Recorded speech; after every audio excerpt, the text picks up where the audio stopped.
Salut les vadrouilleurs, on se retrouve pour une nouvelle aventure direction l'Italie pour un road trip en famille. Petite escale dans les Alpes pour se reposer de la route avant de passer la frontière.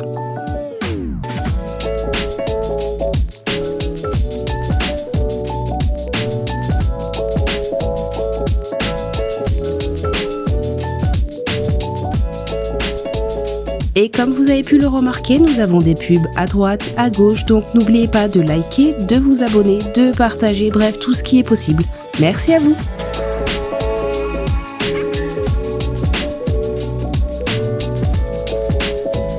Installation rapide du camp.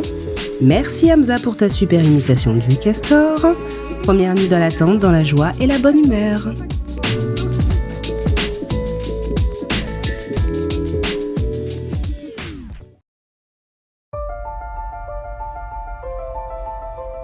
Réveil en douceur en Italie, on prend le train pour se rendre sur les 5 terres. Source d'inspiration du dessin animé Luca pour ceux qui connaissent. Naila est fan.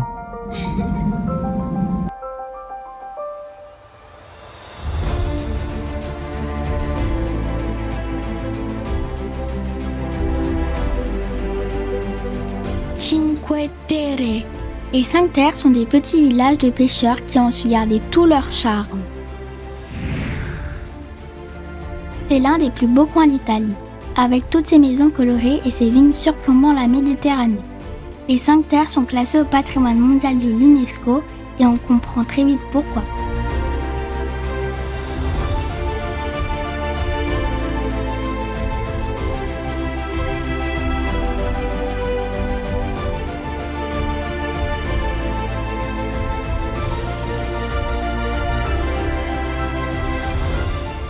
Mon village préféré, c'est Rio Maggiore. Il est célèbre pour ses maisons en pierre colorée perchées sur des falaises, ses rues étroites et ses restaurants proposant la spécialité locale, les fameuses pâtes au pesto.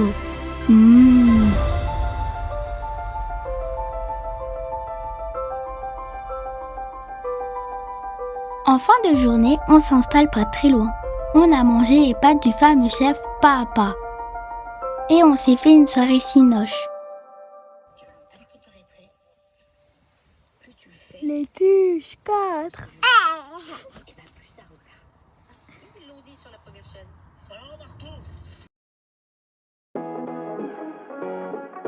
Salut les vadrouilleurs, c'est Hamza, ça faisait longtemps hein.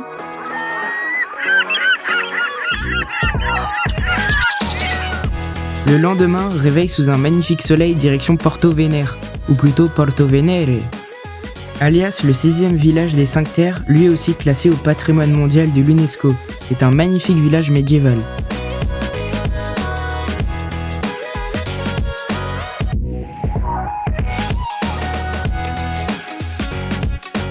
Nous avons pu visiter l'église et son château.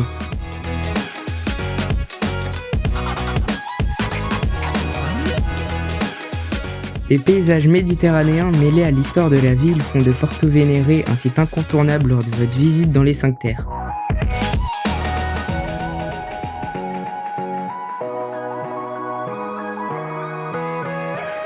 Nous prenons vraiment plaisir à flâner à travers ces rues étroites et rafraîchissantes. Allez maman, à toi de jouer! Nous prenons ensuite la direction de la Toscane avec une petite escale à la plage pour que les enfants puissent profiter.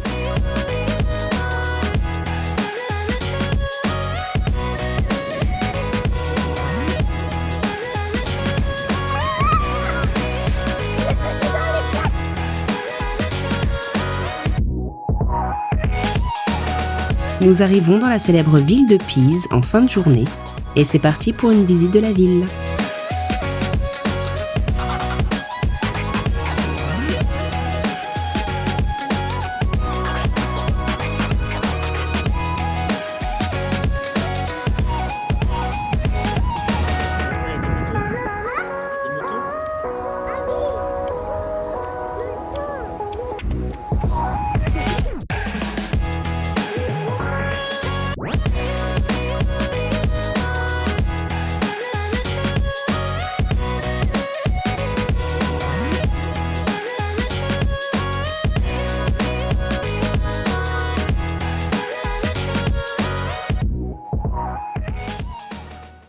Les cromboulés Beza.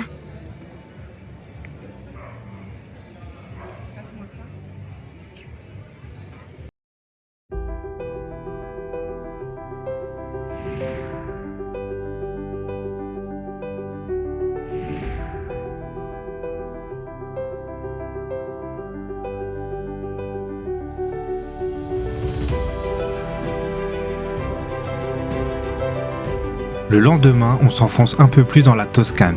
Et quand je dis qu'on s'enfonce, c'est littéralement. C'est parti, l'aventure commence.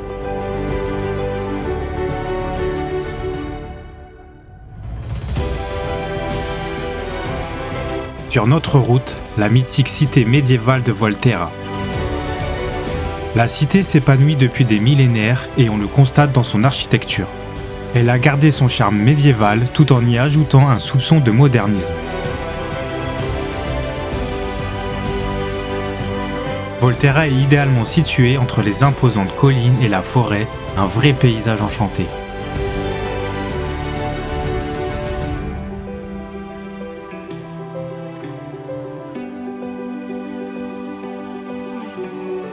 Nous reprenons la route pour rejoindre le prochain spot, et oui, souvent j'oublie que je n'ai pas un 4x4.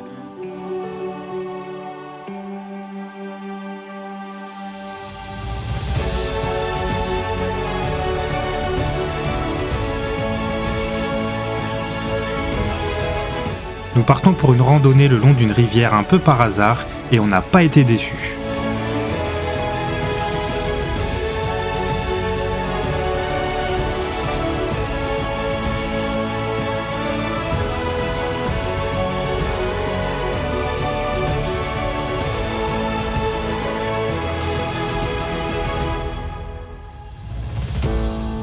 Ah oui, on a même tourné un clip de rap.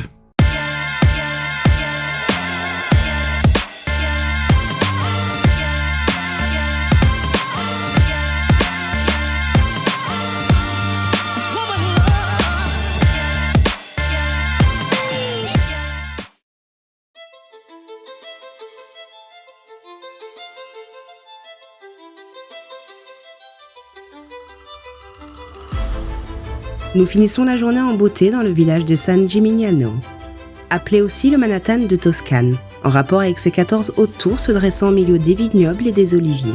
Une super balade.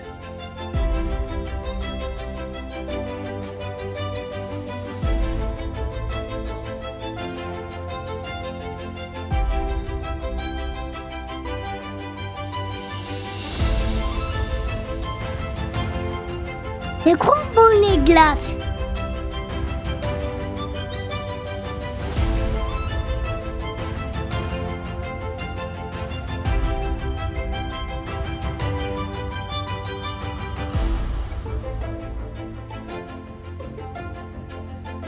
Nous rejoignons ensuite notre hôtel 5 étoiles pour la nuit, en plein milieu des vignes. C'est le kiff.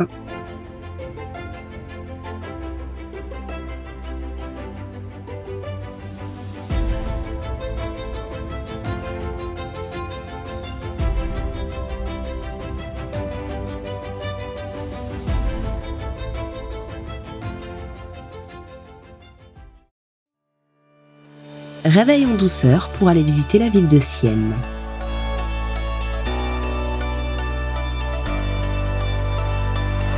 Sienne est connue notamment pour sa grande place, la Piazza del Campo, qui est le cœur de la ville. Et tout comme tous les chemins mènent à Rome, toutes les charmantes ruelles de Sienne mènent à cette place. On visite également et surtout Sienne pour sa cathédrale, Al Duomo, d'architecture gothique et son extérieur atypique à rayures noires et blanches.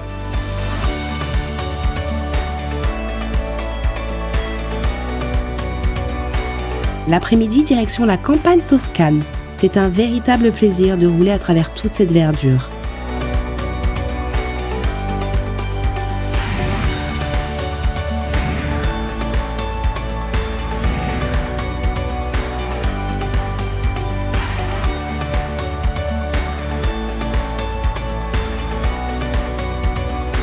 Et c'est encore le grand luxe pour nous ce soir.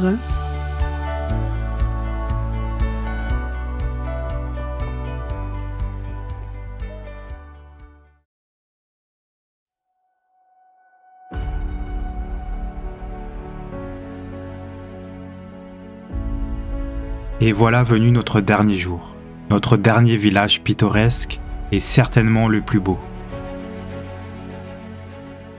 Flâner dans le petit village de Pienza était très apaisant. Ces maisons en pierre fleurie décrivent assez bien l'idée de la Dolce Vita.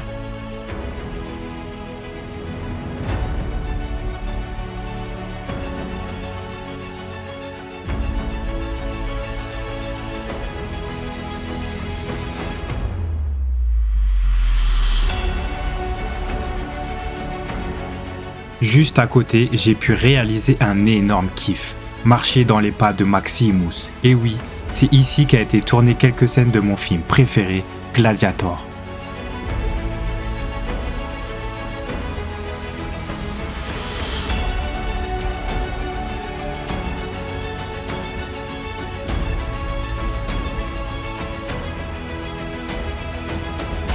Malgré le mauvais temps, c'est vraiment beau la Toscane.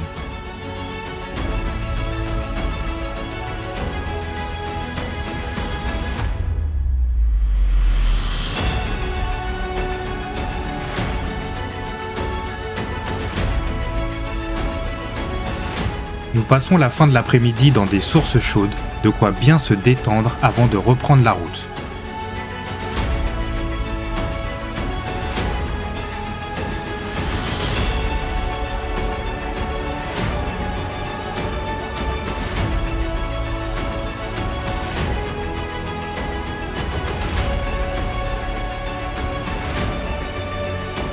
Une longue route nous attend pour entrer, mais avant, nous finirons notre escapade à Florence, by night et by pluie, mais néanmoins, quand même très impressionnant.